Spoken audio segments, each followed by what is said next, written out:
شیخ عباس قمی علیہ رحمہ نفس المحموم میں روایت کرتے ہیں، عذیب الہجانات کے بعد امام حسین علیہ السلام قصر بنی مقاتل کی منزل پر پہنچے۔ یہاں آپ نے پہلے سے ایک خیمہ نصب دیکھا تو پوچھا یہ کس کا خیمہ ہے؟ تو جواب ملا کہ یہ عبید اللہ بن حر جعفی کا ہے۔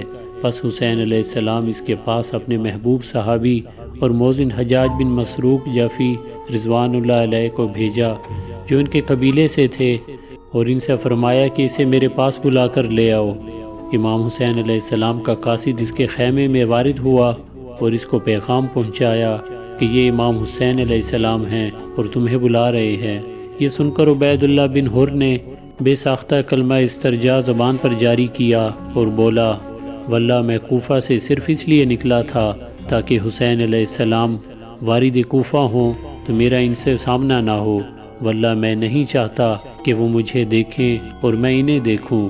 قاصد نے جا کر امام حسین علیہ السلام کو اس کا جواب سنایا۔ راوی بیان کرتے ہیں کہ یہ سن کر امام حسین علیہ السلام خود اٹھے اور اس کے خیمے میں جا پہنچے، اس پر سلام کیا اور اس کے پاس بیٹھ گئے اور انہیں اپنی نصرت کی طرف اسے دعوت دی۔ لیکن ابن حر جعفی نے امام حسین علیہ السلام کو بھی وہی جواب دیا جو اس سے قبل آپ کے قاصد کو دے چکا تھا۔ اس کے انکار کو سن کر امام حسین علیہ السلام بولے، بس پھر تم اللہ کا تقوی اختیار کرو، اور اگر ہماری مدد نہیں کر سکتے تو کم از کم ہمارے دشمنوں کے ساتھ مل کر ہم سے جنگ نہ کرنا۔ بلا شبہ جو ہماری پکار سنے اور ہماری مدد نہ کرے وہ ضرور ہلاک ہو جائے گا۔ بعض کے نزدیک یہ عبید اللہ ابن حر جعفی عثمانی تھا، صفین میں معاویہ کے ساتھ تھا۔ قتل امیر المومنین علیہ السلام کے بعد یہ کوفہ منتقل ہو گیا تھا۔ عربوں کے شجاع اور ماہر جنگ بازوں میں اس کا شمار ہوتا تھا۔ امالی میں شیخ صدوق لکھتے ہیں کہ امام حسین علیہ السلام نے اس سے فرمایا تھا کہ اے شخص، تم بہت گناہ گار و عاصی ہو، لہٰذا تم نے اگر اس وقت توبہ نہ کی تو اللہ جلد تمہیں اپنی گرفت میں لے لے گا۔ تمہاری توبہ یہ ہے کہ تم ہمارا ساتھ دو تاکہ کل قیامت کے دن میرے جد رسول اللہ صلی اللہ علیہ وآلہ وسلم کی بارگاہ میں تمہاری سفارش کرے۔ بس یہ کہنے لگا، اے فرزند رسول، واللہ اگر میں آپ کی نصرت کا ارادہ کرتا تو سب سے پہلے آپ کے سامنے شہید ہو جاتا، لیکن میں آپ کی فی الوقت مدد نہیں کر سکتا۔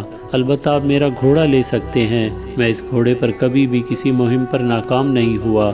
یہ سن کر امام حسین علیہ السلام نے فرمایا، جب تم خود ہماری مدد سے کترا رہے ہو تو ہمیں تمہارے گھوڑے سے کیا کام، اور میں گمراہوں کی مدد لینے والا بھی نہیں ہوں۔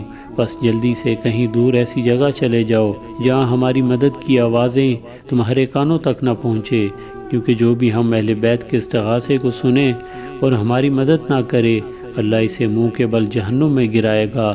الطبری لکھتے ہیں کہ قتل امام حسین کے بعد ابن زیاد نے ابن حر جعفی کے متعلق دریافت کیا، جو ان دنوں کوفہ میں موجود نہیں تھا۔ چند دنوں بعد یہ وارد کوفہ ہوا تو ابن زیاد نے اس سے پوچھا کہ اے حر کے بیٹے، تم کہاں تھے؟ اس نے جواب دیا کہ میں بیمار تھا۔ تو ابن زیاد بولا کہ شاید تم دل کے مریض تھے، یہ اشارہ تھا کہ تم جھوٹ بول رہے ہو، یہ تمہارا بدن واقعی مریض تھا۔ تو اس نے جواب دیا، میرا دل تو بیمار نہیں ہوتا، البتہ مجھے اللہ نے بیماری کے بعد صحت عطا فرما کر احسان کیا ہے۔ ابن زیاد بولا، جھوٹ بولتے ہو، تم تو ہمارے دشمن کے ساتھ تھے۔ یہ سن کر وہ بولا، مجھ جیسا آدمی ان کے ساتھ ہوتا تو نظروں میں آ جاتا۔ اس دوران ابن زیاد کچھ دیر کے لیے کسی اور کام میں مشغول ہونے کے سبب اس سے ایک لمحہ غافل ہوا، تو اس نے بھی موقع غنیمت جان کر وہاں سے نکلنے میں عافیت دیکھی اور چپکے سے باہر آ کر گھوڑے پر سوار ہو گیا۔ ابن زیاد نے جب اسے موجود نہ پایا تو پوچھا کہ ابن حر کہاں ہے؟ تو اسے بتایا گیا کہ وہ نکل گیا ہے۔ بس اس نے حکم دیا کہ اسے بلا کر لاؤ۔ سپاہی اس کے پاس آئے اور کہا کہ امیر تمہیں بلاتے ہیں۔ یہ سن کر اس نے گھوڑے کو ایڑ لگائی اور ان سے کہا کہ امیر کو بتانا کہ اب میں ان کے پاس کبھی بھی اطاعت کی حالت میں نہ آؤں گا۔ وہاں سے یہ احمر بن زیاد تائی نامی شخص کے ہاں ٹھہرا، وہاں سے کربلا کی طرف روانہ ہوا۔ یہاں اس شخص نے امام حسین علیہ السلام کو ہمارے اصحاب و اہل بیت مقتول دیکھا۔ پھر یہ وہاں سے مدائن کی طرف گیا۔ اب وہ امام حسین علیہ السلام کی مدد نہ کر کے سخت پچھتا رہا تھا اور یہ شعر پڑھتا تھا، زانی و زنا زادہ امیر ابن زیاد مجھ سے پوچھتا ہے کہ میں نے فاطمہ کے شہید بیٹے حسین کی مدد کی ہے۔ اے کاش میں نے تب ان کی مدد کی ہوتی جب وہ میرے پاس طلب نصرت کی خاطر خود چل کر آئے تھے۔ بے شک اب یہ ندامت میرے نفس کو کوئی فائدہ نہ پہنچائے گی۔ راوی لکھتا ہے کہ یہ اپنے ہاتھ پر ہاتھ مارتا اور کفِ افسوس ملتا تھا کہ اس نے حسین علیہ السلام کی مدد کیوں نہیں کی اور اس بہترین موقع کو کیوں ضائع کیا۔ یہ اشعار بھی اس کی طرف سے منسوب ہیں۔ اے حر کے بیٹے، اب تو حسرت و یاس میں زندہ رہ، اور یہ ندامت اب مرتے دم تک تیرے سینے میں رہے گی۔ امام حسین علیہ السلام نے اہل باطل و نفاق کے خلاف تجھ سے مدد طلب کی تھی جب ہم قصر بنی مقاتل میں تھے، اور وہ مجھ سے کہتے تھے کہ ہمیں بے یار و مددگار نہ چھوڑو۔ اے کاش اگر میں نے ان کی مدد کی ہوتی تو قیامت کے دن بہت بڑی عزت سے سرفراز کیا جاتا۔